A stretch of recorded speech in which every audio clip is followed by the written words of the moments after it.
Hello everyone and welcome back to the Motor Trade Mentors podcast with David Gott of the lovely car company and myself, Joe Betty of Barrow Motors. And today our guest is Dave Brown of Avenue Autos Limited, who has recently set up, as recently as a couple of months ago.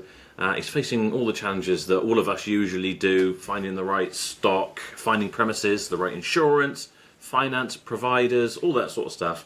So he's come on the Motor Trade Mentors to see if we can give him some advice. We can try, we can do our best. We continue having these problems throughout, but thank you for coming on, Dave. That was a very brief kind of explanation about who you are and just reading off of our application form here. Tell us who you are and about your business and how it came about. So my working life, basically before now, I was in aviation, like operations for 16, 17 years. But there was loads of travel involved in that. I was working all over the country and away a lot. And then me and my missus were starting having a family and all the rest of it. So I decided it was time to stop doing that and sort of settle back here, back in Manchester where we are now. And I was intending to go and work at Manchester Airport. So my background is, totally, it's not business. I've just I had no experience in business. And then my wife's dad had a company that he started when he retired, and he started that off as he was a bit bored, to be honest with you. He started trading on Amazon and eBay and stuff like that. That kind of got to a point where he wanted to. It grew quite well, and he wanted to take a step back from that. And he asked me to, if I'll come into that family business as somebody he could trust and sort of take over some of his stuff. Been doing that for about 6 years, and that business is still up and running and going fine. But my passion really is cars. I'm a bit of a car geek, really, and I've just always had this thing that I want to buy and sell cars. It's just always been in the back of my head, and I've never done it. And we've got a need really now to start looking at diversifying the business. And I've been panicking, I shouldn't do it. And my wife's very good at saying, come on, just do it. What's the worst that can happen? So finally taking the plunge in the last few months. Well, there's been about 4 or 5 months of me planning and procrastinating and worrying. And then finally taking the plunge about 6 or 7 weeks ago to actually start trading as Avenue Autos as a separate line to the current business. So yeah, that's how we've ended up here. My sort of life in a nutshell, my working life in a nutshell. Fair enough. So the Amazon and whatever, we're talking like, I'm not very good at these things. It's like drop shipping, or you're doing selling your products? No, so we hold our own stock. We tend to clear aged and excess stock from manufacturers. So it started off with stuff like phone cases, tablet cases. The next model of whatever phone was coming out, the distributors would have loads of stock left of the previous model. The way we gained our edge was we would just buy everything, because some of it was probably not that profitable, but some, basically they just want to get rid of all their stuff in one hit. So we kind of gained an edge in just buying everything and sorting it out ourselves. So we hold all our own stock, but that's now gone into really anything we can buy and sell at the right price. So we've got homeware stuff, garden stuff. We've still got computer stuff, peripherals, monitors. It's just a whole wide range of stuff. We hold all our own stock in a warehouse here in Manchester, and we distribute from there. Okay, fair enough. Yeah, I'm just interested. I'm always interested in business, regardless of what it is. But what's your sort of turnover with that? So last year was 2.2 million. Okay. That's a lot of phone cases and monitors. Like I say, we definitely we don't do a lot of that that was where we started out. It tends to be a little bit higher value stuff now. We tend to be sort of average sale price 30 or 40 quid. Like you say, you've got to sell a lot of phone cases to do that. Well, there's still a lot of 30, 40 pound orders, whereas me and Dave selling 15, 20 grand cars. That's you get to 2.5 million quid a bit quicker, don't you? Yeah, absolutely, yeah. And what's the profit margin on them then? Like, after 2.2 million, what's the percentage in profit?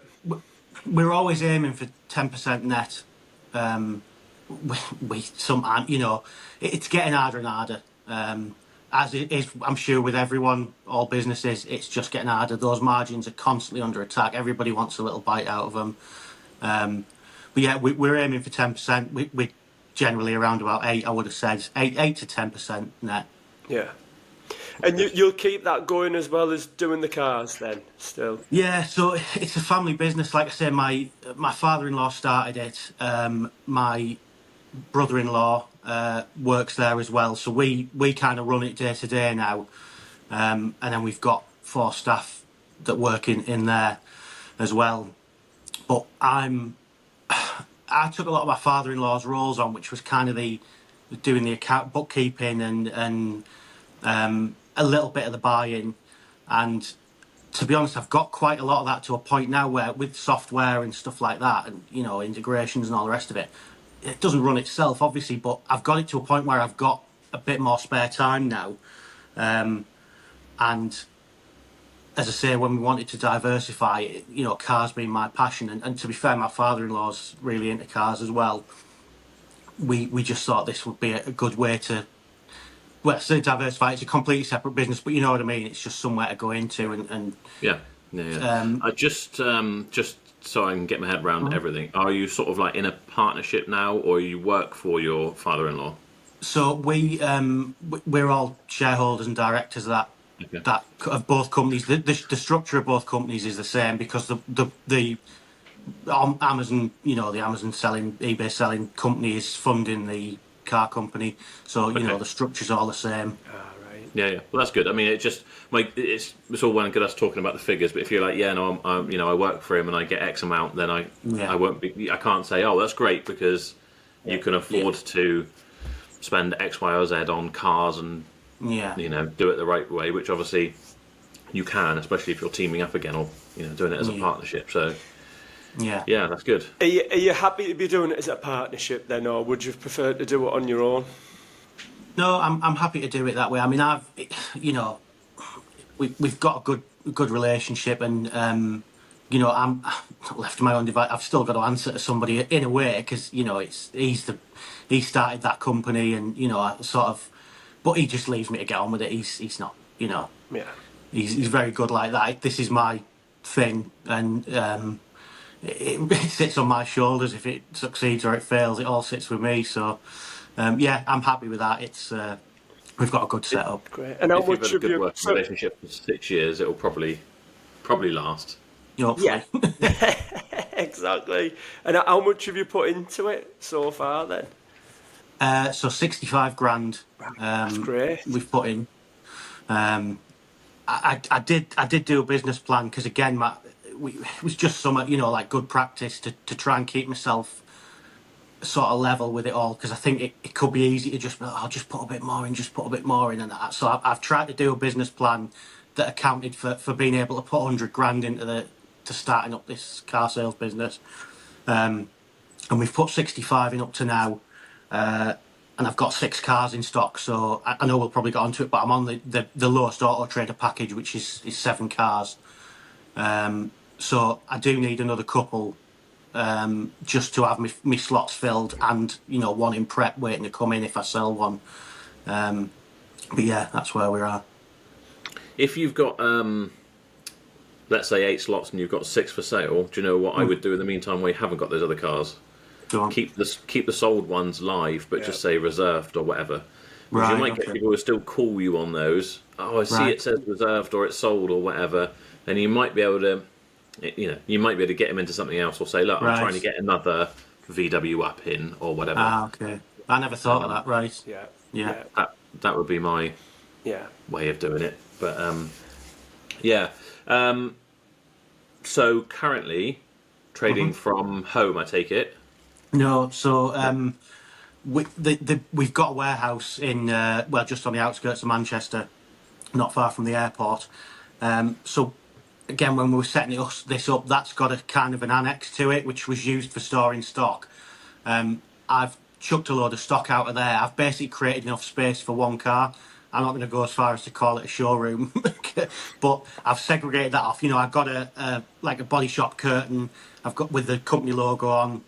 I've got that hung at the back of the section. So because obviously it's Manchester, it rains, so I just wanted somewhere dry really to be able to show people cars. Yeah. So I've got one in there, and then the rest are I've got one on my drive here that I'm running about in at the minute. I've got one on my father-in-law's drive, and I've got the others in the car park at work, but that's quite tight. So, yeah, I'm operating out of where the current business is as well. I've set up a little office as well in there just to be the sales office for Avenue Autos. So space is your hardest thing at the minute, because obviously is, you could go it and is. buy some more cars, not a problem, but Yeah, it's. yeah.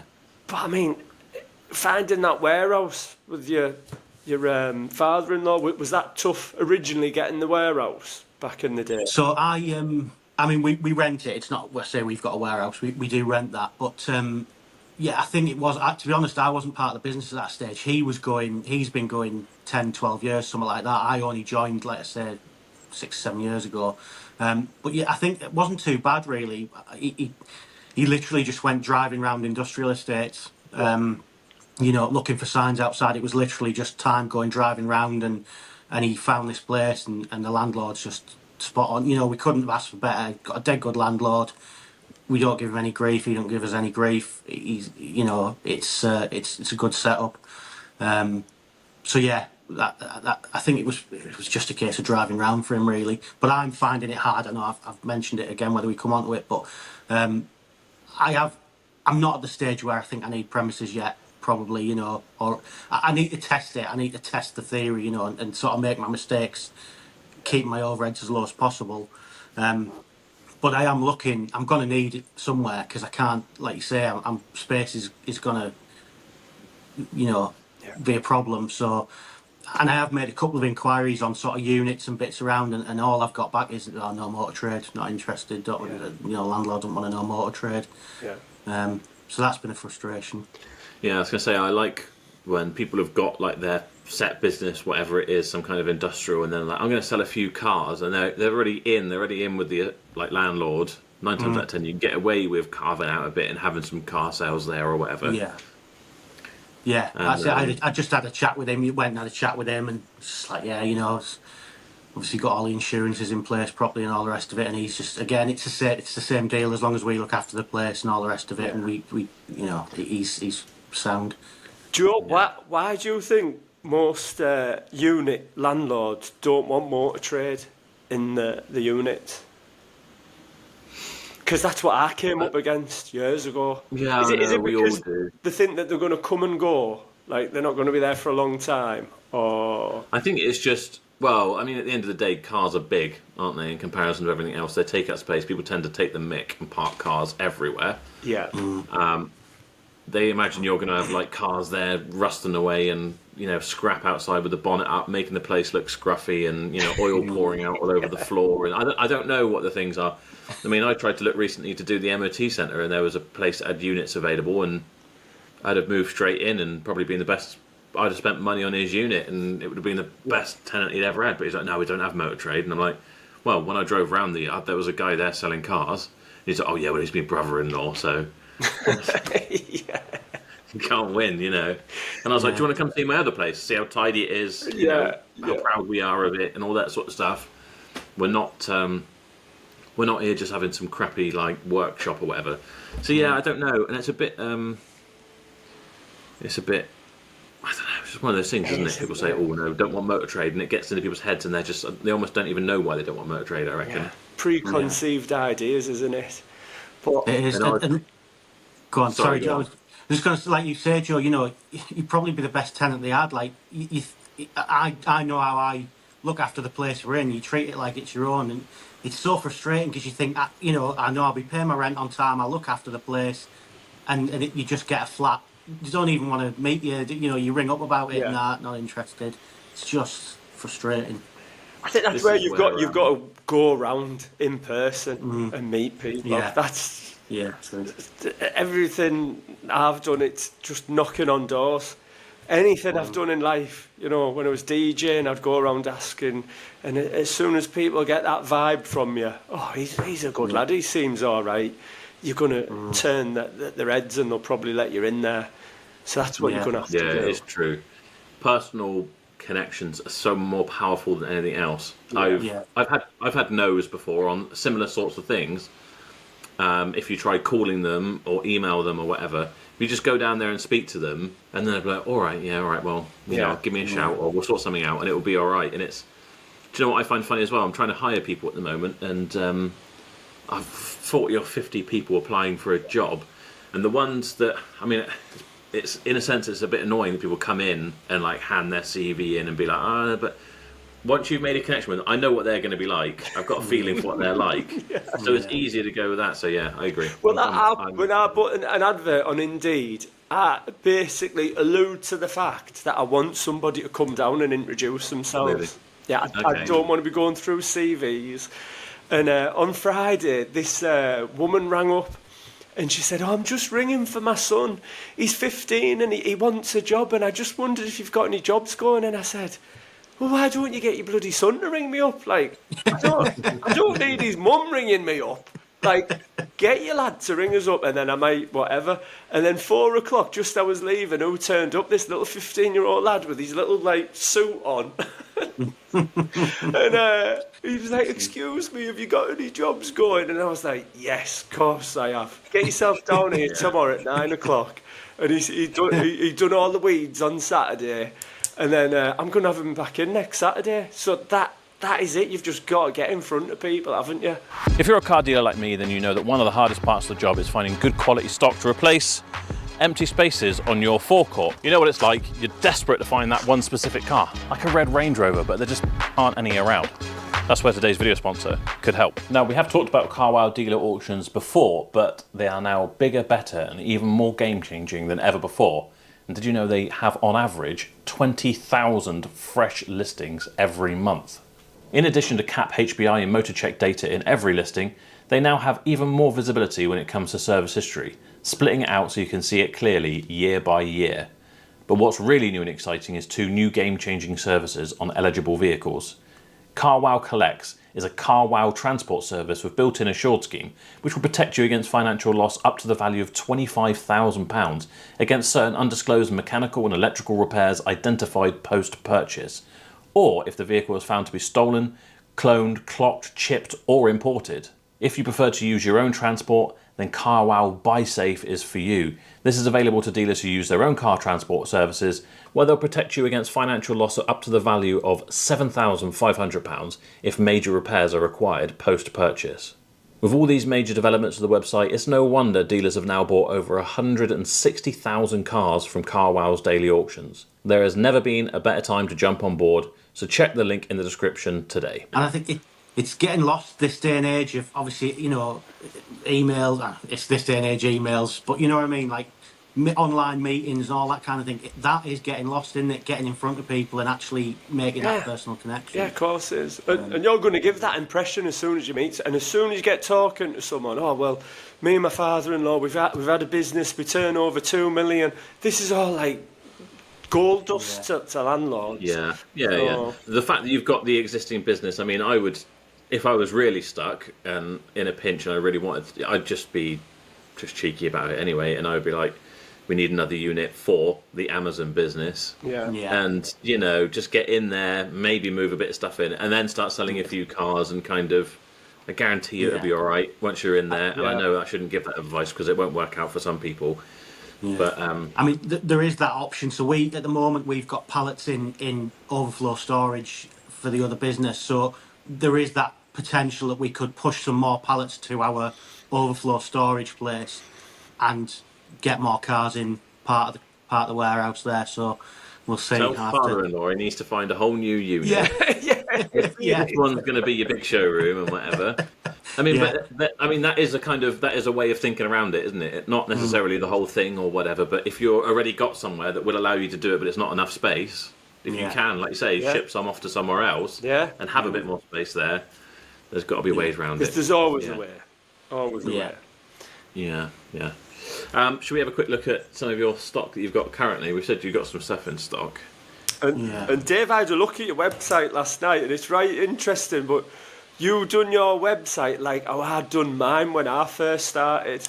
So I just put a landing page, and then I put, if you want to see this stock, and then it used to go through to the stock on Auto Trader. Yeah, so it is just, it's very much just a placeholder really, and just a presence online. I've not put any real time into it, Yeah.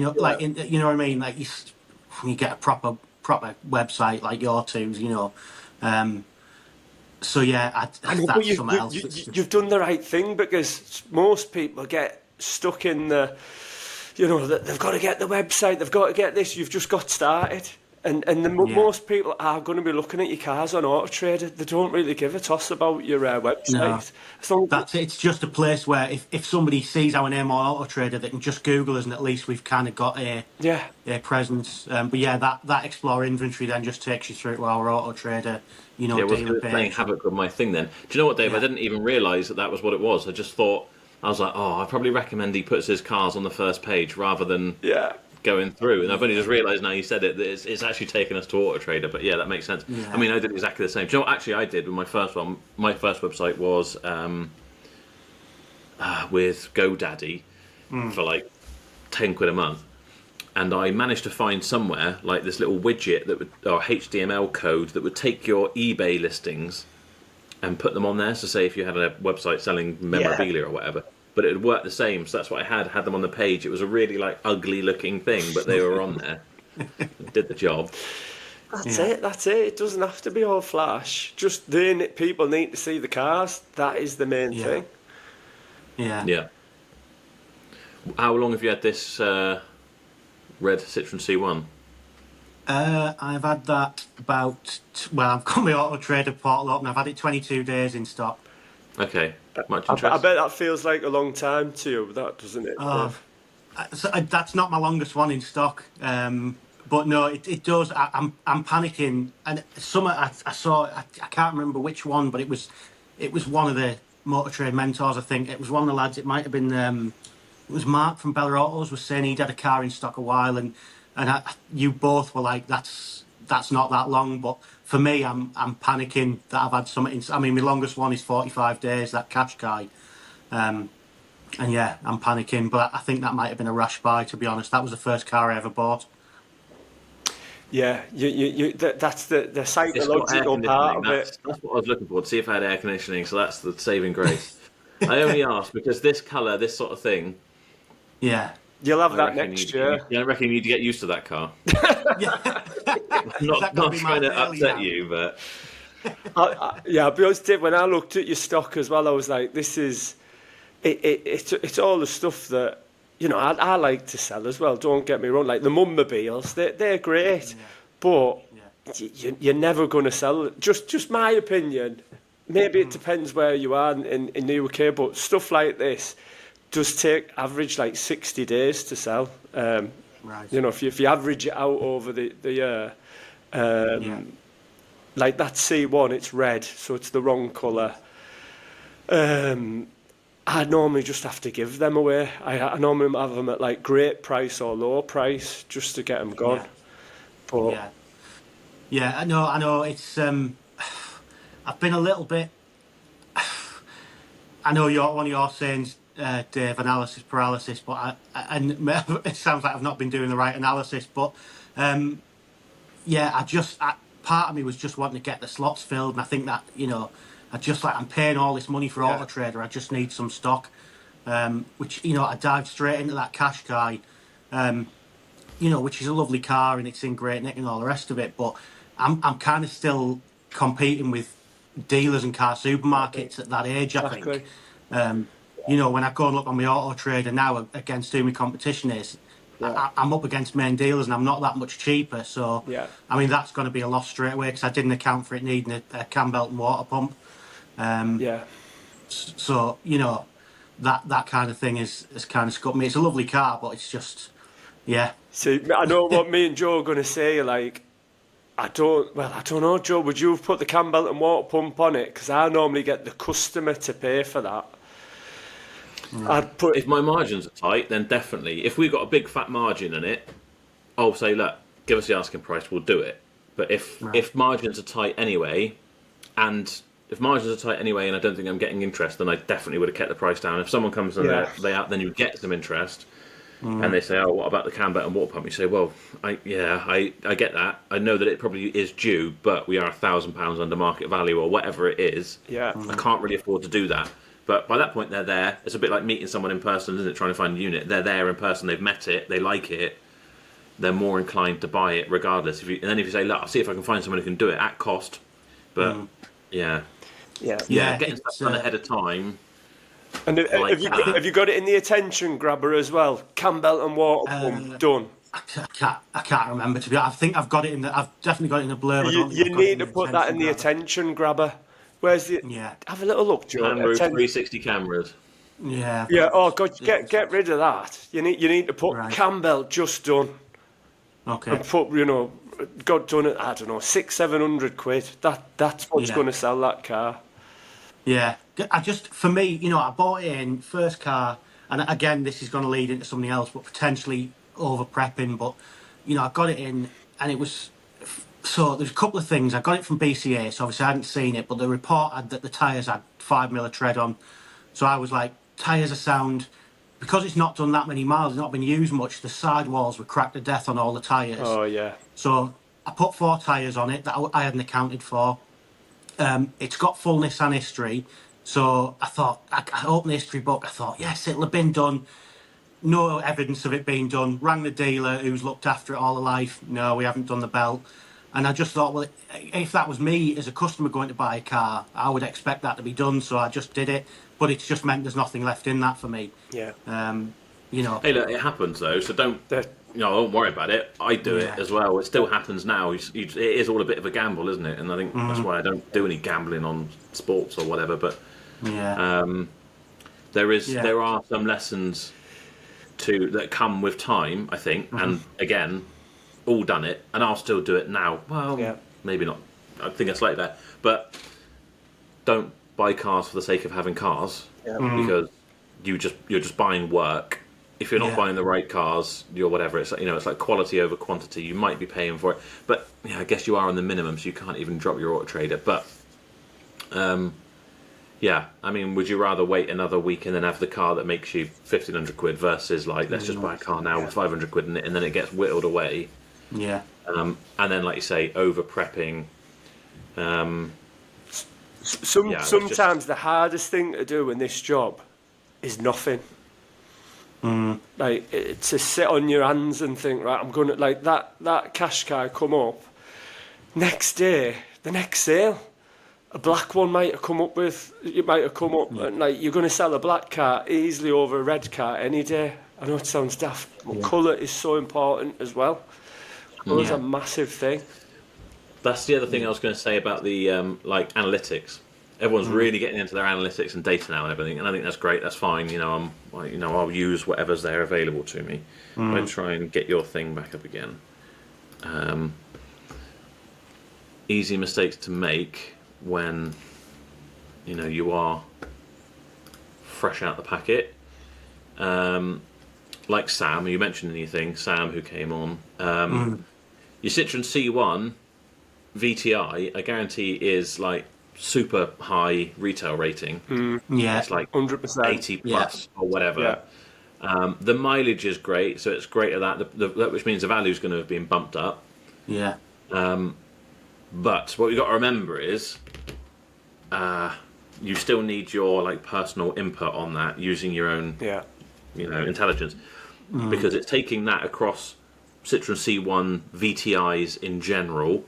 Not it won't necessarily take into account loads of different factors, but mainly the fact that it's red. It doesn't take that into account. So it might say it's 99 out of 100 desirability, but they're saying across the whole range of purples, reds, blacks, greys, whites. And I don't know what it is with red. Why it is with red, I don't know. People just... I know. Do you know? I was up at G3 a few months ago. I was with a friend who does detailing up in Yorkshire, and he bumped into a dealer there, and we were chatting away. And the first thing he said to me is, "Just don't buy anything red." So And David, so what I'd do with that C1 now is I'd take the trims off. Just people are going to laugh at me with blacken everything up, but Get some black wheel trims on it. Paint the wing mirrors black. If you can even find a little black grille for the front, just get it looking a bit beefy, and it'll sell. You'll get that first time driver. Do you agree with me, Joe? Are you a bit like, oh, I don't know? I don't. Yeah, I know. I think. See how it goes. If you're on what you say, you're on 22 days. Give it at least another couple of weeks. Just make sure you're keen on your pricing. You're already 266 below market average, so. Yeah. I mean, I have got. I'd be tempted today to knock that, put that up just 66 quid. Yeah. Put it up. Okay. Just because if anyone has saved this, which I can't see, but you probably can, it will tell you how many people have it in their garage. They get a notification. The price has changed on this, and if it goes up or down, any kind of movement, I think is good. Okay. And sometimes being under, you got to try it all. It's but for the sake of even not just buy a set of black trims and do that. Don't, because those Citroen ones, if you wanted to replace them, they'd be bloody expensive, genuine ones. Yeah. So if you want to try, get some black ones and there's a few things you can do to make it a bit beefy, because it should be a young person's car, but that'll probably sell to an old person who just wants something just to get about in. Yeah, you'll sell it to somebody who's got a caravan and wants to stick it at the back of the caravan. I've done loads of them. I used to actually deal just in C1s, Agos, and 107s. Because I could get. So my thought was that I had a pitch for 20. I could get 20 or 15 on, but I thought if I buy a load of little cars, I can get like 5 or 6 more on the pitch. So I bought a load of them C1s and that. And do you know what? They never flew out, even though I had absolutely loads of them. Really? They're just cars for people that they're not like desirable. Other people are buying them just because they're a car and they're cheap to run. That's it. Yeah, I mean, I do see a few of them about round here, and I have seen a few red ones, but I just had it in my head, that'll be sound first time car, and it's done nothing and it's in good nick. But yeah, I don't know. They're as safe as they come. It won't cause you any problems once it's on, I don't expect. No, but it's just, again, you're not necessarily, as far as I'm aware, on like a roadside presence. So no, we're not. Quite key to pick things that people are going to be searching out for, and but that's not to say you need to start stocking a load of leggy BMs and whatever. But I like that maybe. It is tricky to know. I would see how it goes, but I do have a very strong feeling just because I've been there myself with exactly that same car on a 66 plate. Mine didn't even have air conditioning. I didn't even pay attention to that. And it was just like trying to sell a lawnmower. It's just not what people wanted. I feel like we're putting a real downer on this, but I'm just trying to give you like when it goes forward and whatever. But this is all part of it, isn't it? This is learning. I'm lucky that I'm in a position where I can learn relatively cheaply. My overheads are low. Exactly. I'm not taking a wage or anything. I've got to learn it now, because if I don't get it nailed now, once I grow, I'm not going to last very long. Yeah, definitely. I used to stock this sort of stuff. It's small, it's cheap. It seemed like it had a reasonable margin, and it's not going to give you problems and whatever. But it doesn't make your bum hum. My theory was, what's that? Sorry, it doesn't make your bum hum, does it? No. Do you know what I mean? It doesn't get people excited. Where I know that mocker there. That I've got confidence you'll sell that mocker. Someone's going to look at that, and that's so like what Joe's hit the nail on the head. On Auto Trade, you need people that are searching out for a car. They're searching out. That C1 is just amongst thousands of others. But a black mocker with nice alloys, people are going to buy that over a burgundy mocker. So if I were you, I'd just keep it simple. Just try and stick to like black cars, just desirable colours. You know what I mean? That would make a difference. My first one that I sold was black, actually. I had an Audi A1 that I got in, and it was 2011 plate, but it had full Audi history till 2020, and then it had been at a German specialist, done about 50,000 miles, and it sold in like 4 days. I had 2 people on for it, and the first person said they wanted one with parking sensors. Second person came on and was just like, I love it. I'll have it. Yeah. So yeah, Yeah, it does make. and I then, know me and Joe was going about Rory at RS car sales, but if you look at all these cars, they're all black, aren't they, Joe? They're like right, black or grey. yeah, Yeah. yeah, Yeah, I mean, I moved my forecourt around the other day, and I looked up and I was like, it is like 50 Shades of Grey out here. It's just, it's not always the right thing, but yeah, Yeah. yeah, it's got to be a little bit. If a mocha can ever be sexy, it needs to be a little bit sexy. Do you know what I mean? It's got to have something. I just think it's got to have. For me personally, I would like to have something that, yeah, you think, oh yeah, that's a nice one. Yeah. You yeah. know, that's whatever. But Yeah, it's got to stand out from all the other mockers. I know, yeah, but I bought an orange. If you look at our website, we've got an orange mocha. And it's been there for like nearly 5 months now. So, Really? and that stands out fantastically well, but for the wrong reasons. So, like, yeah, me and Joe still make the same. We all make the same mistakes all the time. Yeah, It's yeah. just, yeah, there's no rhyme or reason to it. so talking about getting the right stock and whatever. Where are you getting your stock at the moment? So far, everything bar one car has come from BCA, mainly from a logistics point of view. So when I first started up, I hadn't applied for my trade plates early enough, but there was a load of faff for the trade plates. I have to, as far as I know, the only way to do it is to send in a cheque. I mean, I can't remember the last time I wrote a cheque to Oh yeah, send in my trade plates. the only I people, didn't the sign only it. people in the country are keeping checks alive. I think. Is the I know. DVLA. So I didn't sign the cheque. So I sent my application off, waiting for my trade plates. 2 weeks later, get a letter back. Have to start it again. So I was buying from BCA in Bellevue, just from a logistics point of view. You know, I know somebody with a trailer that can go and get it for me, and it's going to be just keep that cost down. But I went to Mannheim on Thursday in Manchester and got that blue Tucson that I've got in stock. So yeah, it's just been from there. And you know, I'd never thought about buying privately. I don't know whether I know you talked to it with I think it was Mark again. Bella Autos was saying he's been buying some private. I never even thought of it. I don't know why. I just yeah, it seems like a good solution. I probably said in another podcast as well. I think other people remember these podcasts better than I do. But yeah, for the first 18 months or 2 years, I never went anywhere near an auction. I didn't feel. Even I've been doing it for I probably sold 100 cars in that 18 months or whatever. I just didn't feel, professional enough or whatever to go to an auction. So I was buying everything privately, right down to like going and buying cars and pretending that I wasn't a dealer because everyone seemed to hate dealers and whatever.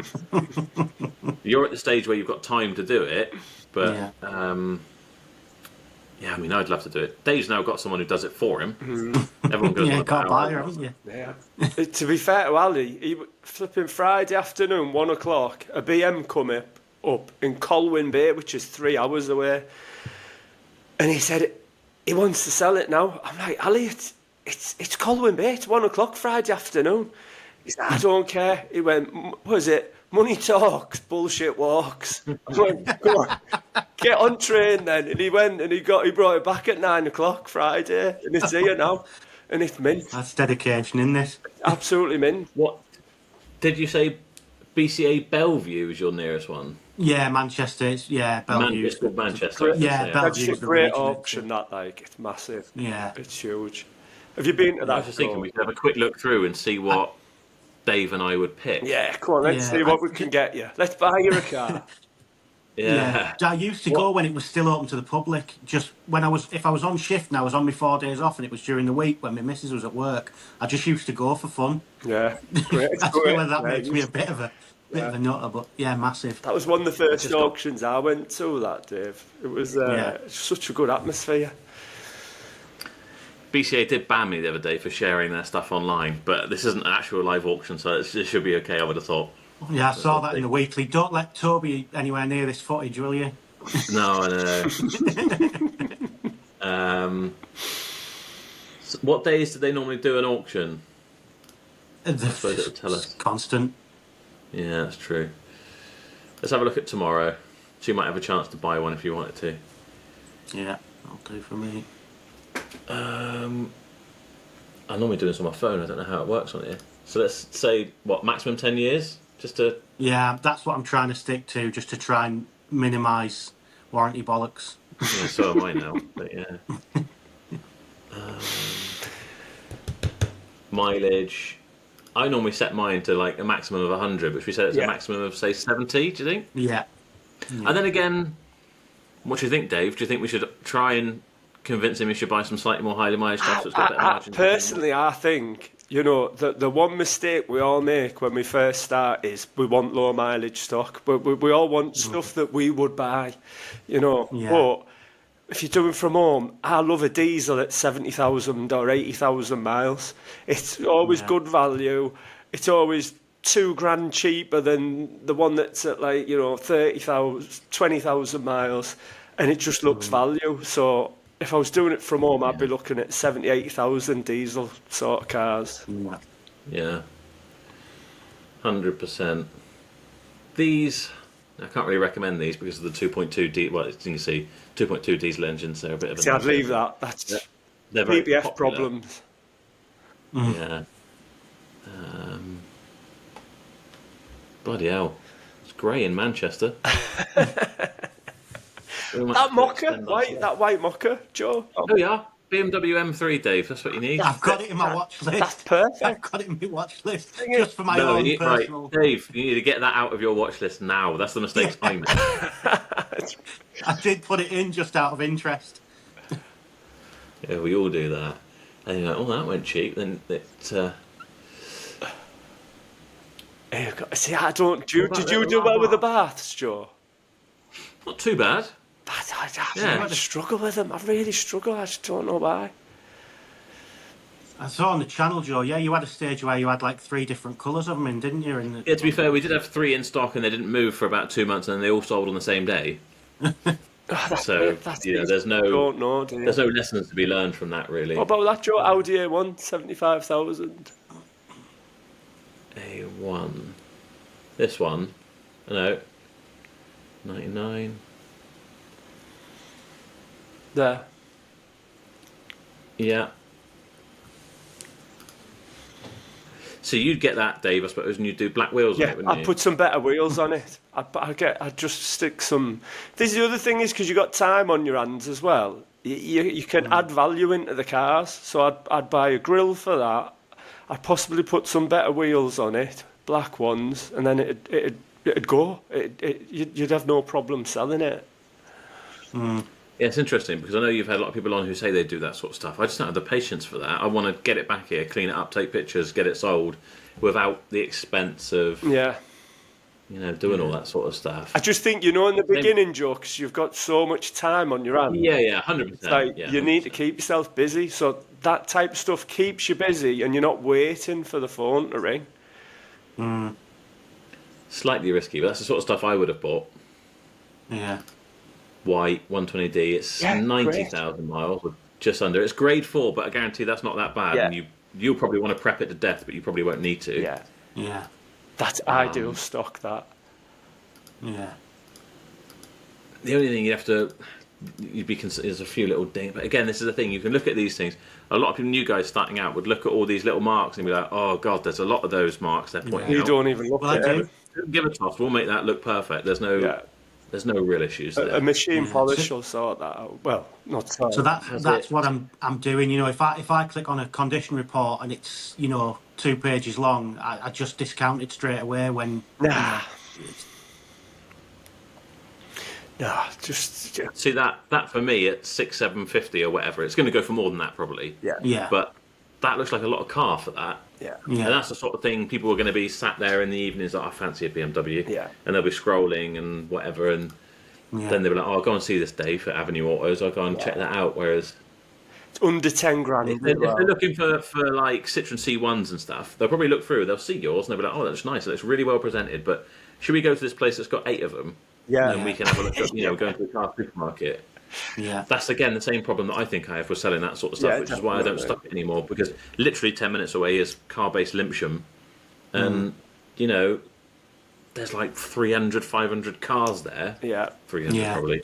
And to be fair, I mean, obviously I've gone and bought it, but now I'm thinking about, we've got there's a place not that far from us in North Manchester, and they're like all over the radio, guaranteed, that kind of car for £79 a whatever, and you know what I mean? It's, it's just Yeah. pointless. Like That's great. would That interest X1 will me. sell. Yeah. Even with it, you leave the wheels as they are Yeah. and whatever. It's all the stuff we don't want to buy. Yeah, leave that. Discount These things are great. Again, we all start out with sort of small cars like this, but again, something clicked for me, and I think it was Nick when he was on your podcast, was like, you're not going to get finance. It's all the different bites of the cherry, which I know, Dave, you might not be doing finance right now, but if you get finance as a little extra bonus, you're going to get a part exchange, hopefully, on something else, but you wouldn't on these. You wouldn't get finance on this because it's going to be bank of mum and dad. And people are expecting them to be perfect because it's their first car. They haven't got any realistic expectations just yet. Anything like this, steer clear of. Citroen C3s, C4s that's too new. Yeah. Just discount it. Car supermarket fodder. Yeah. However, I've had a Cactus before, Joe, like an older one. Yeah. See that 72,000 C4 Cactus? In that, Yeah. I'd honestly, you've got a better chance with that than a C1.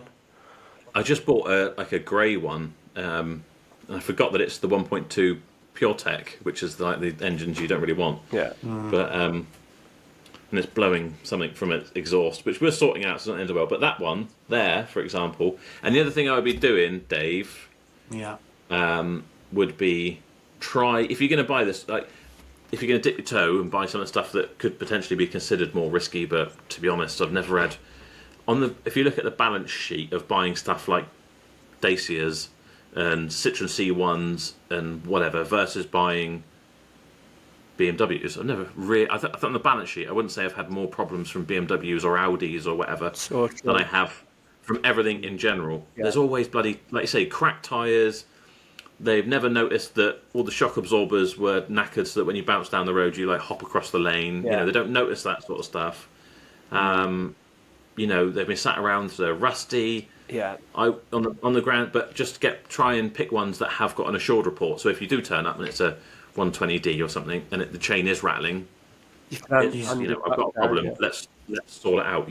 But whereas the essential check, you haven't really got much to. Yeah, well, that's something else that I've fallen foul of. If that Nissan Duke, if I tell you it's a CVT, oh my God, you'll know you'll know straight away.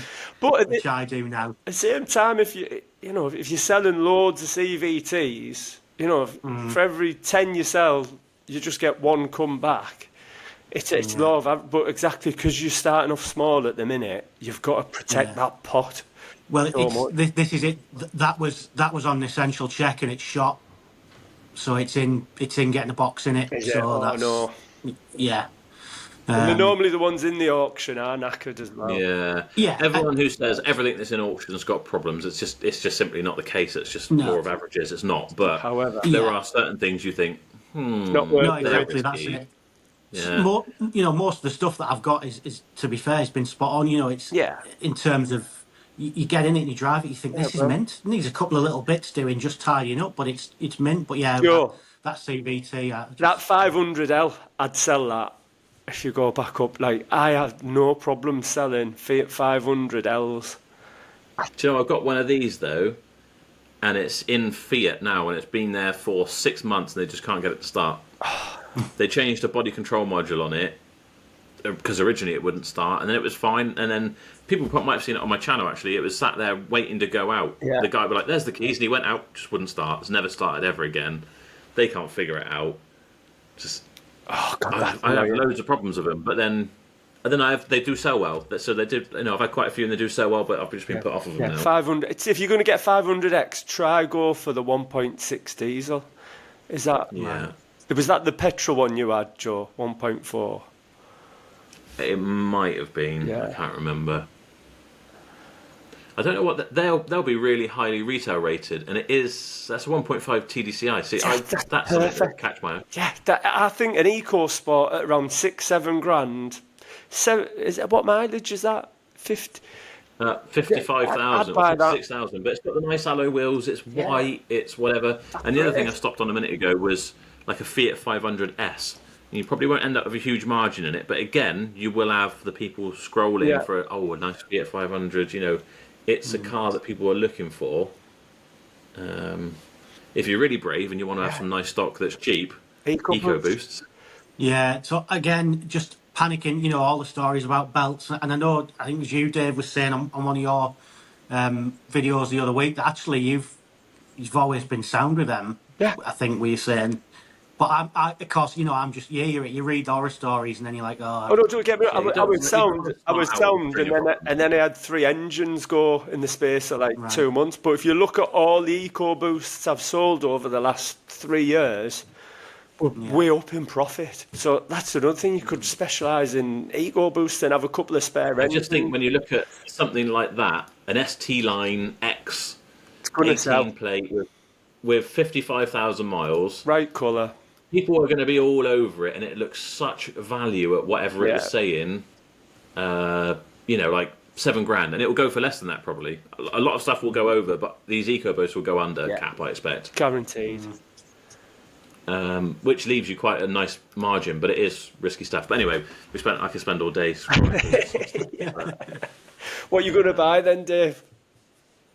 oh, I don't know. We'll have to have a look. I'll be on there. So I'll spend the rest of the day on there looking. It's yeah, it is a bit of a shift Yeah. buying that sort of stuff. But Just buy it. Just do it. Just. and the thing is, you have got a bit of a safety blanket, so it's not going to hurt you to try one. And if you manage to sell that one, and then gives you the confidence to buy another one, you sell those two in that space quicker than you sell the rest of the stock. Yeah. Then- Yeah, that's it. It's just doing it. I think as I get more, I'm saying confident because I'm not yet, but do you know what I mean? As I get further down the line, obviously I'm going to be more comfortable taking those sort of risks because that's something else I've got to get comfortable with is taking risks. Did you know? With the e-commerce business, I bet the returns is just a day of, you know, it's just a normal part of the business, isn't it? You just get loads Yeah, of yeah. imagine people who've You just changed factor their it in, mind. just factor it into your pricing, and that's that. You know. That's it. Cars are exactly the same, Yeah. they're just more expensive. Yeah, that's Yeah. it. And the other great thing, Dave, you're in Manchester. Like you are surrounded by so many garages for mechanical work, parts, Yeah. second-hand parts. It's like the capital of the north, isn't it? You know, it's all there for you. You've got all the tools there. Yeah. I'm just reading through some of the notes from everything that came in. Yeah, so we kind of talked about finding places. We've Yeah. tried to draw you to the dark side now of stop buying. And You won't talk about Auto Trader, don't you? Because I've got something I want to. You said about it being expensive or something. Yeah, well, I mean, I'm not saying it doesn't offer value. I think, you know, for me, if I'm looking for a car, I go to Auto Trader and that, you know, so I kind of feel that's the thing. But it's just a big outlay. It's a lot of money in it, you know, when you just look at the figures. Well, it was strange when I seen your business name, Avenue Car Sales. The person who gave me the best advice ever about Auto Trader was a bloke called David Horgan, and he's got Avenue Car Sales in Mansfield, and I'd done a podcast with him, and I was saying, you know, it's expensive, it's a fortune, and he said the trick with Auto Trader is to make it look cheap. So it's all about, you know, turning the cars over, making so much profit that that Auto Trader bill doesn't look expensive because you've made so much profit in X amount of months. That's how you've got. And as soon as he said that, it was like the penny sort of dropped with me, and that's what it was about. It was about getting the sales, getting, you know, just getting the profits up as much as you can, turning the cars over as quick as you can. yeah, it's yes, yeah. It's interesting because I think we both said our Auto Trader bill was probably about $4.5 grand, $5 grand a month, which sounds an awful lot, which it is. But then compared to 250 grand or whatever it is we're turning over every month, It's not all that much, is it? Exactly. No, That's it. 1%, you know, That's or it. less than. Yeah. That's it. It's just, for me at the minute, that's my biggest overhead, which is not a bad problem to have. But yeah, it's just it just looks a lot. And obviously, if, you know, I've sold a couple of cars, but now, you know, the phone's not rang for a couple of weeks, and you start panicking like, oh, I've got the trader bill coming out. Oh, that's, you know. Everyone's dead, and I'm having the same. Yeah. You know, what can we do to drum up a bit more interest and whatever? And you know what'll happen though? It will come round, and then you'll have 2 or 3 months, and you won't even think about that auto trader bill. You know, you only think about it when the times are quiet. Yeah. Yeah. Yeah. I would. The next step I would say is, seeing as it sounds like you've probably got the budget for it, don't do anything with the cars you got, because it's easy to panic and cut the prices and be like, oh, they've got to get them moving. You don't need to. You could try little things like Dave's saying. You could try putting a set of wheel trims on for the sake of 30 quid or whatever. Take some different pictures, update your things. It's always good when you're quiet. You use that time to actually do something productive. Yeah. Go through all your adverts. What else can I add in? You know, add in that we do 3 months warranty. Add in whatever. Change your attention grabbers. Change your main picture as well. Right. Is probably a good one. I've never done it, but I can imagine that would be good. You're just thinking of all the things when people are scrolling through. We've heard from so many people that when people are looking for a car, that they're probably spending a couple of weeks making their mind up before they whatever. So they keep scrolling through, and your car is just going to be background if they've seen it go past 10 times. Yeah. If you change the angle, even just stupid stuff. Oh, is that a new one? And they, you know, there's just a weird little psychology to it. So Definitely. if you're quiet and you're struggling, it's not going to hurt, is it, to try it? No. So I do that. No, but that's then it. what I would do is try and get something a bit more interesting in. Yeah. See if it sells quicker for you. Yeah. But don't get rid of other stuff in order to get that, because Yeah. they will all go, but just not as quickly, I don't think, as some more interesting stuff. Yeah. Patience is key. And do you know what? Yeah. Me and Joe, same with us, even now. You know, we're not busy, and we have doubts in our mind. I'm like, oh my God, I've got all this stock. It's not selling. What I'm going to do? It's just the game we're in. It's you've got to be mentally strong. Yeah. I think that, so, as I say, I got the first 2 weeks we've been trading, I had 3 in stock, and I sold 2. So I was buzzing. You're you know, I flying, was weren't just, you? oh my God, this is like shelling peas. This is It's can't too be this easy. easy. You know what I mean? Yeah, exactly. And then that was it. Sold them 2, and then literally I've had 1 inquiry since then. You're just like, what am I doing here? What have I done? I'd love to know what causes. With having done We've these, said it this, reminds haven't me we, of when yeah. I started now. We said this, like, the people that get in the trade and stay in the trade, they always seem to sell the first few cars really quickly. Yeah, but also, why do they sell that much more quickly when you first start out? When you've only got a few cars and you get your first one in, or you've just got 1 car and it sells really quickly, why is it? Whereas we're accustomed to having them for up to 90 days and then start thinking, 3 months in, we might start thinking, oh, I ought to do something with that.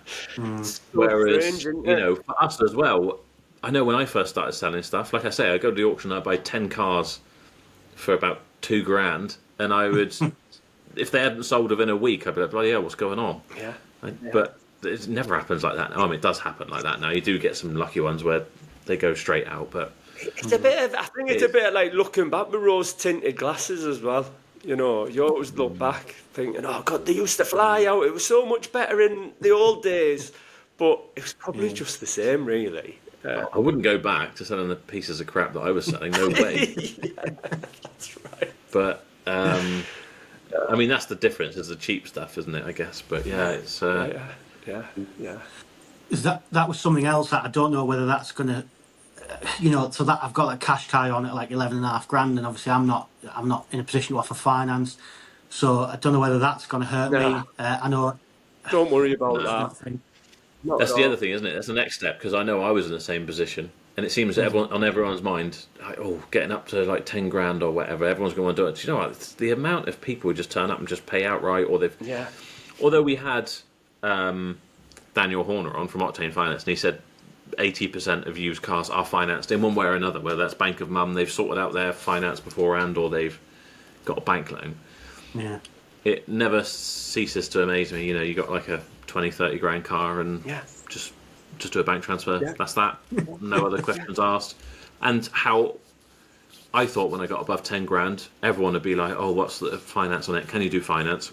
Yeah. Very, very rare they ask. No, Right. You would have thought it'd be a really easy game selling finance, but it's not. it's not really. Yeah, Is it? Mind-boggling. I don't think. It's mind-boggling. Some months you can do tons of finance, and then it's tumbleweed for 3 months of nothing. Yeah. There's no rhyme or reason to it at all. No. Yeah. So I had a chat with a guy from a compliance company to look at FCA accreditation, and I've just decided the cost involved in that, and he said it's a difficult process these days. So at the moment, I'm just gonna hang fire on that again. I'm not trying to get ahead of myself, but I'm just looking at what I can do in the future, and I'm just gonna. You need to focus on the cars more than just sales and keeping busy. That's the main thing. When you're busy, your phone goes. When you're not busy, that's when it pulls you down. Yeah. Yeah. I remember I used to, when I had my first place, I had a little industrial unit, had a back office at the back, and at times when it was so quiet, I used to enjoy the fact that I could put my feet up on the sofa that I had in the office and have a nap. There's just no way I'd ever have time for that now. No matter what's happening, even if the phone isn't ringing for car sales, there's no way I could do that now. Yeah. And I need it now more than I ever did. So Yeah. That's so true. No matter what, even like Dave, even when you get like 60 cars, there'll be something else where like, oh God, I need to do this, or I need to do... You're never happy, are you, Joe? There's always something else.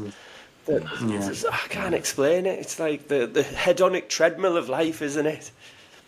Yeah, it is. It's the same for everything. Like you say, it is. It's life, innit? There's always summer. Yeah. Yeah. was there anything else you can think of you wanted to cover? I mean, I've got a list in front of me of stuff. Thinking about stuff like being in, an AA or an RAC approved garage, that sort of thing. I've actually got a meeting with somebody tomorrow just to discuss that. I don't know whether you guys are or whether you think that adds value, because again, I'm just thinking about, I mean, it sounds like I've got the wrong stock, so that's half the problem, right? But I'm thinking, well, what if, if I had that it's, because I'm new, to build that trust in people that I'm AA approved, or had my cars inspected, that, this, that, the other, would that help me out in any way? Do you guys see a value to that? No. I think your biggest I can't value remember now is yourself, Dave, and your personality. So what would be better for you is to have a walk around video of like you in the video, not just you talking, like you actually face on face camera. That's worth more than an AA report. Yeah, I mean, literally, all you've got to do is get your phone and be like, "Hi, it's Dave from Avenue Autos. This is our cash guy that no one wants to buy," or whatever. And then you just flip it around and just say, "Look, it's come in. Look, it's a really nice colour. Blah blah blah blah. If you want to find us, this is where we are. This is the website. If you go back through my old walk around videos when I used to do them versus when our chap Jason does them now." So exactly what we used to do is like, you can phone us on this telephone number, blah, blah, blah. And again, it's like a bit of a personal connection, isn't it? So Dave's right. Yeah. I would also get just like a stock picture of you with a car, just, they're smiling or whatever. Yeah. That'll put people off. Maybe add in some pictures of, if you set yourself up a little office or whatever, a picture of the office, or you sat in the office or whatever. So I know even for me, and I'm not anything like the newer generations are with wanting to check everything out before they go and look at it, but if I'm going to go look at a car and I can see what the office is going to be like before you don't want to walk in somewhere and you're like moving all the greasy tools out of the way to sit down and you then start thinking, oh, I regret this. Should I be buying this from this place? Yeah. Let them know how nice it is, how nice you are. Yeah. That's and get a picture of your wife on there and your father-in-law, all that stuff. People love that. Yeah. They absolutely love it. Business and all that. Yeah. Yeah. And can you say, it's really nice as well that your wife is really, wanting you to do it and giving you encouragement, because that is half the battle. That. Yeah, I need it because I'll analyse, stress, worry, find a million reasons why not to do it, and she's very supportive, and she's very good at being like, all right, what's the worst that's going to happen? If you do this, what is the worst that's going to happen? And making me actually just do something. To be honest, she doesn't know what she's getting in for yet, but it's great that she's supportive. Yeah, that's true. I was going to say with the AA thing, I've had it. I mean, I've got it. We've got the sign outside, and we had the flags and whatever. And I can't remember which one is which, because there's AA warranties, and there's AA cars, which is like an advertising thing, and also gives you like the garage. You sign up to the promise. I can't remember which is which. Do you know which is who you got coming?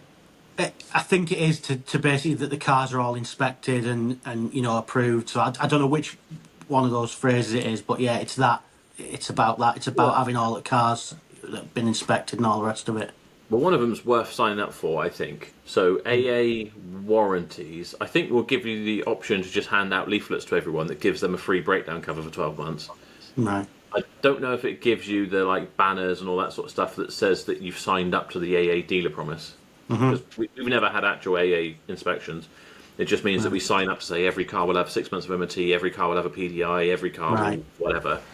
And that's worth it because that gives you some stuff and it's free. If you don't buy the warranties, you don't. And the warranties aren't, they're reasonably priced and I haven't had any major issues with them. But they're paying 250 quid or whatever it is for advertising on AA cars and the AA website or whatever, which I've had. I don't rate that much, to be honest. And I think maybe it gives people some confidence. Some people have come and said, "Oh, we saw because it was AA and whatever." But nah, I think they'd have come anyway. I think I'm not clutching at straws as such, but it's just like, what can I do? What can I do to try and to try and? But if I suppose if the stock's not right or some of the stock's not right, that's the answer. It's not that it's not right. You could just get some better suited stuff. Yeah, there's nothing wrong with the stuff you've got. You could have bought some absolute pieces of crap. They look great, but they're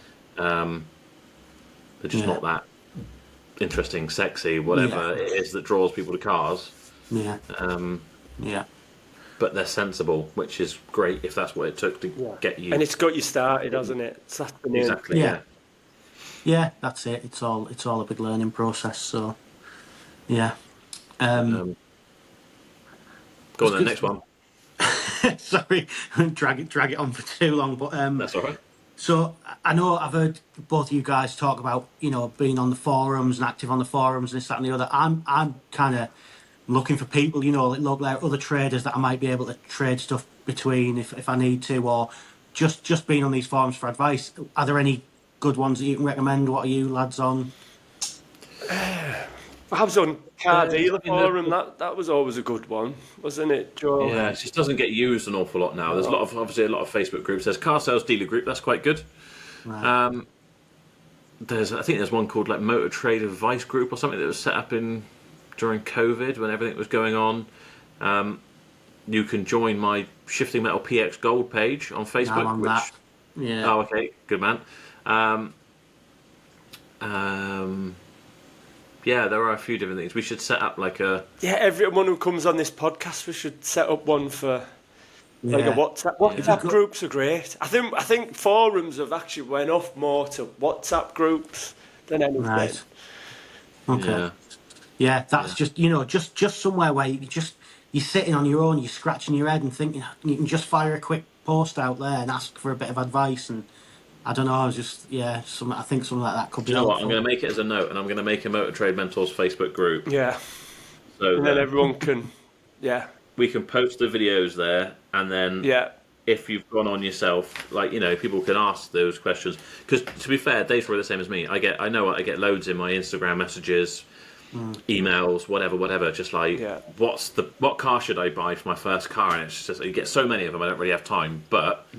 Everyone can help each other out, I think, and that'd be probably will bicker as well. Because a lot of people are just looking for validation. Like, am I buying the right car? And you can't reply to all of them, can you, Joe? No. It's just not enough hours in the day.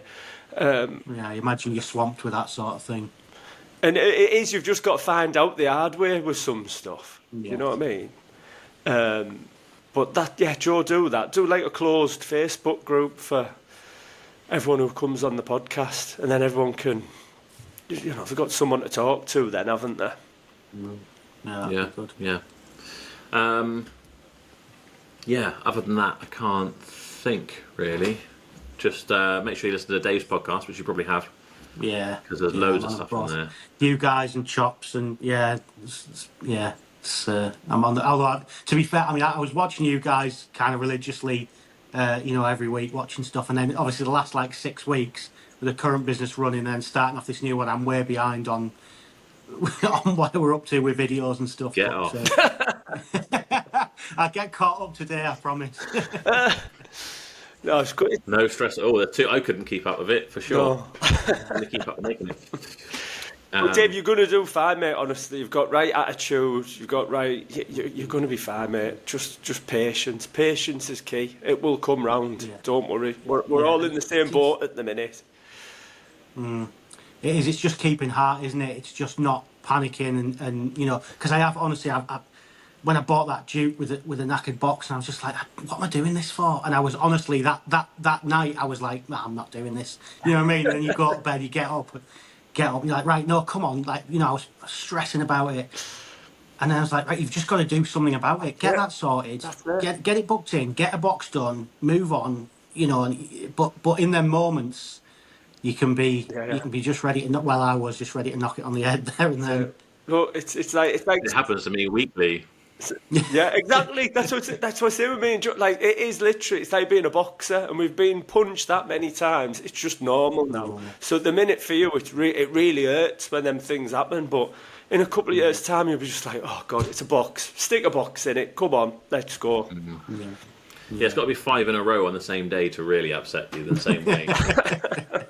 It does happen sometimes, but then it's one thing I think it's not a business model to get into if you like fairness, is it? No. Because a lot of the time it just is unfair. You buy a car and it's knackered, and you're just like, why am I doing this? The last 2 cars I've done and this one are all wiped out now by this one that I bought, and it's just bad luck.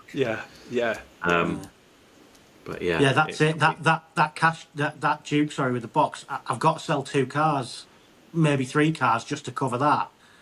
It's like, don't think about it. You know, stop thinking. I know. I would have a bit more of a go at some of the private ones as well. And if you haven't already got it on your website, then put on a sell me your car thing. Like buying privately can help, and I think that will cut down. At least if you know if there are issues, you probably know about it, and you can bargain for it, and you already know, and you don't get that just like heart dropping through your arse when you realise that you've bought a car with a 1,500 quid margin in it, and now it needs 4 grand's worth of work. It's just like that, complete deflating feeling. That is the beauty of buying private. You have got a far better chance of not getting a pup, you know. You can even just get a better feel, can't you? So you turn up and the car looks straight as a die. It really is. It's clearly been well looked after. Then great. Whereas if you buy something from auction, sometimes you're going off the auction pictures, and it looks clean in the pictures, but it turns up and it's doggy and rough and full of fag ends and whatever, and you're like, I would never have bought that if I saw that in person, you know. So I think that minimises a bit of risk. Yeah, I mean, like I say, I'm going to Mannheim again next Thursday, because the fact that you can just get around the cars before and actually see them, it just does give you that feeling. You know, I enjoy that experience as well, but just being able to see the car in person. So I think that private thing is definitely something I need to do a bit more of, start looking into a bit more seriously. So brilliant. Anything else on your list? I don't think there is, to be honest. Well, I think we touched on it earlier, but website stuff, obviously, that website is just what it is at the minute. And again, I'm not trying to get ahead of myself, but I am just thinking about the future, about, you know, things like, I don't know, Click Dealer, Car Dealer 5, whoever else, some of these providers. But again, I think I'm probably too small for that. Again, I just need, like you say, just focus on the car. Yeah, you need you've got the wrong mindset there. You need to get a web. You know, Car Dealer 5 is like, I think it's 300 quid for the year. It's cheap as because it's so cheap. Car Dealer 5, just get it done now. Definitely.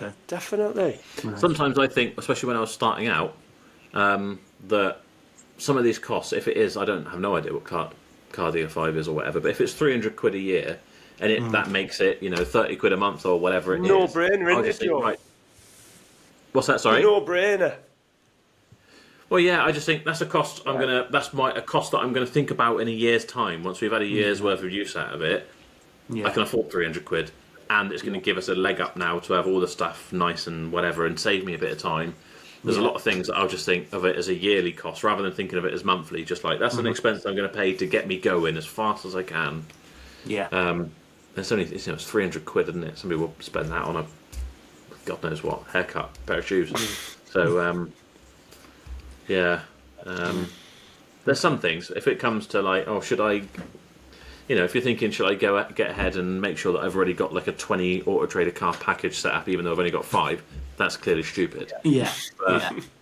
Anything that's Well, like that's a good improving your investment. business, especially if you're kind of committed to carrying it on, then Yeah. Yeah. No, 100%. This is, my little lad, he's 4 and he's already saying, I want to sell cars with Daddy when I'm older. So, don't know, no pressure or anything, but got to make it work. But yeah, it's, I'm definitely committed to. Maybe we should catch up again, like most of them, in 6 months' time. We'll see how you're doing. You'll have a new premises probably. You've signed up with all the finance lenders. You'll be teaching us. Yeah. Yeah, you never know. Doubtful. We'll see. Well, there we are. Hopefully some of that was useful anyway, and thank you so much for coming on. We will catch up with you in the near future and find out. What I should say is, where can everyone find you? Obviously, your website is avenueautos.co.uk. Yeah. You're on Instagram as well, I see. Yeah, Instagram and Facebook. The links are on the website there. I have got a YouTube channel just for doing the walk around videos because it is something I've been thinking about, just so I can post my walk around videos to that. So yeah, all the links for all those are on the website, which is avenueautos.co.uk. Brilliant. Brilliant. Thanks so much for coming on. Thank you for having me on, and much appreciated.